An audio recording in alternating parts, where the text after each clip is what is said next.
What's up, everybody? Well, I did it again. I took in another stray motorcycle. I was at the motorcycle shelter yesterday, and I walked in there and I saw this guy sitting there scared, didn't know what was going to happen to him, and I just couldn't leave him there, so I picked him up. And it's a problem with me. I pick up too many stray motorcycles. But so this one is a Husky 701 Enduro version. So excited about this bike. I've ridden it around just, probably 20 miles so far, and the thing is so it's so good on the road, and so far just dirt roads and stuff like that. I haven't really gotten on any trails, but man, it just, even on the highway at 65, 70 miles an hour, it's very smooth. I mean, it's windy, right? And it's got knobby, so it wanders around a little bit, but very, very smooth. Way better than some of the other, like the KLRs and stuff that I've ridden in the past. This thing, I'm so excited about this bike. I'll be taking it out to Moab next weekend to go ride some of the trails out there, do some moto camping, and see how it goes with that. So anyways, yeah, I thought I'd just make a quick video on the bike and talk about it a little bit. Like I said, super excited about this bike. I absolutely love it. Been wanting a 701 for a long time. They're hard to find, and just so happened that the dealership had a used one come in a couple days ago. A friend of mine called me and said they got it if I wanted it. So I went in, looked it over, and picked it up right away. Yeah, I was really lucky. This bike only had 500 miles on it. This is a 2021. The previous owner put these engine guards on here, as you can see, so that's really nice, and put some aftermarket foot pegs, really nice big wide foot pegs, so that's really cool. Other than that, the bike is really just bone stock, and of course I've already been online and ordered some. I ordered the Moscow Moto 40-liter bags for the back. They don't need a frame or anything like that. They just kind of tie on there. And once I get them on there, when I get them, I'll do a quick review on it and see, tell you how easy it was to put on and whatnot. So overall, as you can see, it's a very clean bike. Doesn't look like it's been laid down at all. A couple of boot scuffs, on the exhaust protection and stuff like that. But otherwise, it is very clean.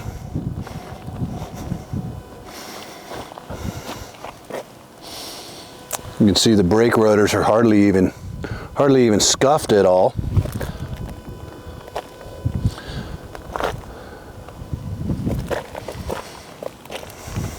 And the engine guards don't have a single scratch on them.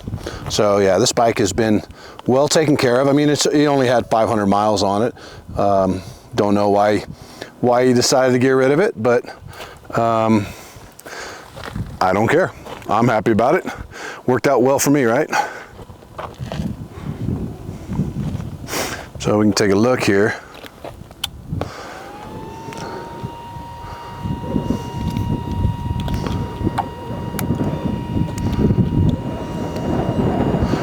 And you can see it's got a total now of 600 miles. I haven't really figured out exactly what the two different buttons do. They seem to kind of do the same thing. Again, I haven't really researched the bike a whole lot. I just knew that I wanted one from all the reviews that I've seen. It is just a fantastic bike. So if you're not familiar with the Husqvarna 701 Enduro, it's some of the cool features about it. It has 2 power settings.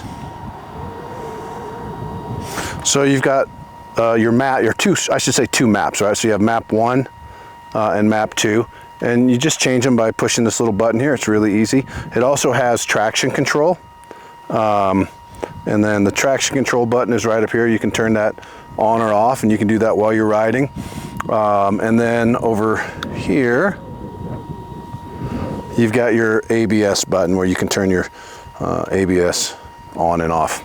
So it really is a cool kind of little enduro style bike, aptly capable on the road as well as on the dirt. One thing I was really impressed with was the fact that it comes with Brembo brakes. And this bike stops, you know, like a bike that has Brembo brakes. So very comforting feeling when you're on the road, especially in traffic, you know, and you got to stop the bike. So one thing I really like about the bike is that it has a 6-speed transmission. I had just assumed it would have a 5-speed, but that 6th gear actually comes in pretty handy at around 70 miles an hour and above. Really makes the bike feel pretty smooth, actually. You can see it's got a really nice LED headlamp. I don't know if I'll end up putting, you know, I know a lot of people put the new towers and stuff like that on the front here, but I don't really think it needs it. I'm going to put some folding mirrors, of course, because these things with the double lock nut, the jam nut, once you hit them on the ground and they bust loose, unless you've got some pliers on you, they're almost impossible to fix, and they're just going to be flopping around the whole time. And of course, I'll get some, you know, bleeder valves for the shocks there, because hopefully this comes into focus here. The guy that had it before me did not replace those, which makes me question in 500 miles. Hopefully he did bleed the forks from time to time, right? Yeah, so anyways, just wanted to come out here and take a few make a quick little video on the bike and let everybody see it. And there will be more to follow. Like I said, I'll be out in Moab next weekend, putting it through the paces, and that should be a really great time. So, hey, thanks for watching the video. If you liked it, please give a like. Don't forget to subscribe, and I will catch you guys later.